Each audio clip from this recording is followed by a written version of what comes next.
Olá pessoal, sou a Camila, sou voluntária do Engenheiros Sem Fronteiras, Núcleo Uberaba, e hoje estou aqui para dar continuidade ao EduCasp, que é o nosso projeto de educação com as nossas aulas de matemática. E o assunto da aula de hoje, sólidos geométricos. Mas antes de começar com esse conteúdo, eu queria pedir para vocês compartilharem esse vídeo, seguirem o nosso canal e ativarem o sininho para sempre estarem por dentro das nossas próximas aulas. Eu sempre inicio as nossas aulas trazendo as respostas dos exercícios propostos do vídeo da aula anterior. E a aula anterior foi sobre semelhança entre figuras planas. Se você não assistiu ainda, ele já se encontra na nossa playlist. O exercício 1 tem o seguinte enunciado: determine o valor da medida de x, sabendo que os trapézios são semelhantes. Então, se você assistiu a nossa aula passada, com certeza você vai encontrar como resolver esse exercício e todas as fórmulas que iremos utilizar. Então, aqui a gente separa por passos. Primeiro passo, a gente acha o valor. Esse valor a gente joga de novo e a gente acha o resultado. Então, portanto, o valor de x, nesse caso, corresponde a 12,5.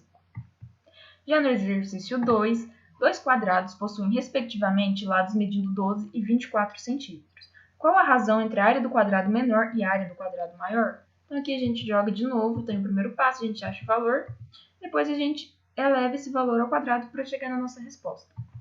Então, a razão entre a área do quadrado menor e a área do quadrado maior é igual a 0,25. Já no exercício 3, dois retângulos são semelhantes. O primeiro mede 10 cm de largura por 8 cm de comprimento. O segundo mede 20 cm por 16. Qual é a razão de semelhança entre a área do polígono maior e a área do polígono menor? Então, aqui a gente faz o primeiro passo e depois a gente eleva ao quadrado e aí a gente acha a nossa resposta. Mas vamos começar com o conteúdo de hoje, que são sólidos geométricos. Mas o que são os sólidos geométricos? Eles são objetos tridimensionais, ou seja, objetos em 3D. Então, nesses objetos a gente tem a largura, o comprimento e a altura. E a gente tem a classificação desses sólidos, que são os poliedros e o não poliedro. Para ser um não poliedro, ele precisa ter um corpo redondo. Então, aqui a gente tem os exemplos de poliedros e não poliedros. Então, os principais elementos que a gente tem em um poliedro é a face, a aresta e vértice. E aí a gente tem a classificação, que é a partir da característica, que é o número de lados e o polígono de sua base. Aqui, como os elementos fundamentais, já falei, faces, arestas e vértices, e nessa figura a gente pode reconhecê-los. Então, aqui a gente tem as faces, a aresta, e a gente tem a vértice, que é essa bolinha que está unindo as arestas. Então, a gente tem as pirâmides. As pirâmides elas têm a base poligonal no plano e apenas uma vértice fora do plano. Então, aqui a gente tem, de exemplo de pirâmides, a triangular, quadrangular, pentagonal e hexagonal. Aqui a quantidade de vértices, faces e arestas de cada um desses exemplos. E aqui a gente tem para calcular o volume. A gente vai calcular o volume dessa pirâmide e a gente vai usar essa formulazinha.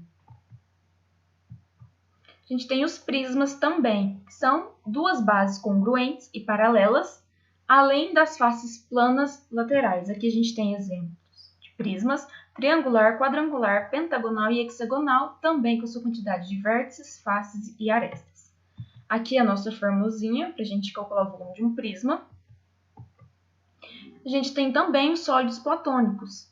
Esses são os poliedros regulares em que suas faces são formadas por polígonos regulares e congruentes. Então, aqui a gente tem os exemplos de sólidos platônicos. Mas e os não poliedros? Como eu falei, o não poliedro ele tem que ter necessariamente uma superfície curva. Então, aqui, como exemplo de um não poliedro, a gente tem uma esfera, que é uma figura geométrica espacial limitada por uma superfície esférica. Então, a gente tem que a superfície da esfera é formada por um conjunto de pontos que ficam a uma distância do centro por uma medida chamada de raio. Então, aqui a gente tem que encontrar o raio, e o raio está aqui, como segue nesse exemplo. Então, aqui a gente tem a formulazinha para se calcular.